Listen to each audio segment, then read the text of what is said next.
સિવાય કાંઈ હોય જ નહીં.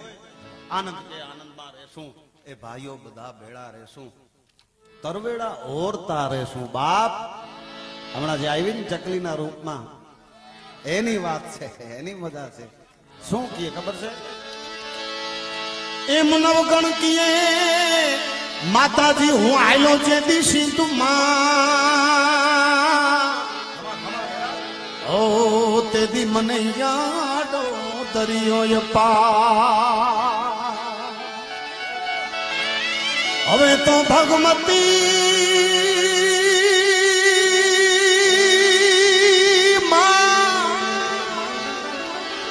એમ ભગવતી તું અમારા બધાની ભેગી તું હાલ દે ઓ તું છો મારી મગર વાળી માત ને તેદી આ રૂપમાં આવી છે.